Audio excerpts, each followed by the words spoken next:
Hello friends, welcome to English word. Pronoun की इस कड़ी में अगला प्रोनाउन है एम्फेटिक प्रोनाउन। इसको हिंदी में दबाव सूचक सर्वनाम या दृढ़ता सूचक सर्वनाम भी बोलते हैं।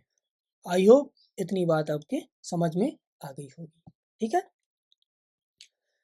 तो इसके बारे में इसके पहले भी चर्चा की जा चुकी है, लेकिन थोड़ा और डिटेल में देख लेते हैं इसको। व्हेन इन द सेंटेंस, जब वाक्य में कोई नाउन या कोई प्रोनाउन, ठीक ना, किसी काम को करने के लिए बच्चों दबाव दे कि मैंने ही खुद इसको किया है। ठीक है बच्चों, जब कोई नाउन या प्रोनाउन किसी कार्य को खुद ही करने के लिए बोले, ठीक है ना, तो वो बच्चों क्या एम्फेटिक प्रोनाउन हो जाता है। In this pronoun we use self word. इसमें भी बच्चों क्या सेल्फ लगा होता है। ये सारे जो रिफ्लेक्सिव प्रोनाउन होते हैं बच्चों, वही एम्फेटिक प्रोनाउन भी होते हैं। ठीक है, अंतर कितना होता है बच्चों कि ये सब्जेक्ट के तुरंत बाद आए होते हैं,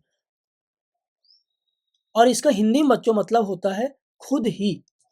क्या होता है बच्चों? खुद ही या स्वयं ही। रिफ्लेक्सिव में बच्चों आप क्या निकालोगे? जब रिफ्लेक्सिव में बच्चों आप इसकी हिंदी निकालोगे तो अपने आप ही निकालोगे, अपने आप ही, ऐसे। जैसे देखो बच्चों, इसकी हिंदी देखेंगे, जैसे कह दें कि I myself saw in the home, मैंने खुद ही उसको घर में देखा। They themselves told her to go there, ठीक है ना, उन्होंने खुद ही उसको वहां जाने के लिए कहा। तो देखो बच्चों, I myself saw in the home, मैंने खुद ही देखा।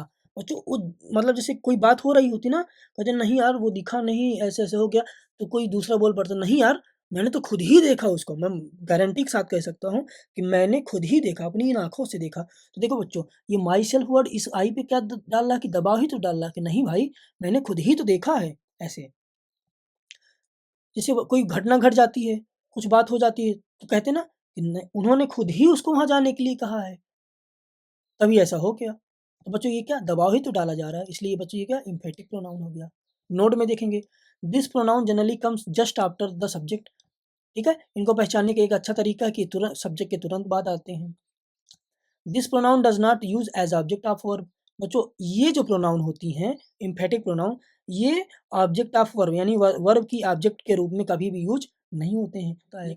We use it an object of preposition, लेकिन बच्चों किसका, हम इसको इसको प्रीपोजिशन के ऑब्जेक्ट के रूप में यूज कर सकते हैं।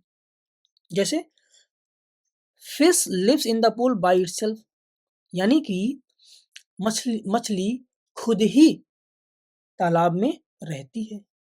ठीक है, ऐसे बच्चों आई होप ये चीज थोड़ा बहुत आपके समझ में आ गई होगी। और ढंग से समझने के बच्चों वीडियो को 2 से 3 बार देखें तो चीजें पकड़ में आने लग जाएंगी। और डिटेल में बच्चों जब आप थोड़ा बुक से 2-4 एग्जाम्पल्स बच्चों इसको देखोगे, 2 से 3 बार इन चीज़ों को समझोगे बच्चों, तो सारी चीज़ें बच्चों समझ में अपने आप आ जाएंगी। आई होप बच्चों इतनी बात समझ में आ गई होगी।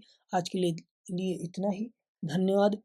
वीडियो पसंद आ रही हो बच्चों, लाइक कर दिया करें, शेयर कर दिया करें, और सब्सक्राइब तो बच्चों आपको करना ही करना है। ठीक है, धन्यवाद।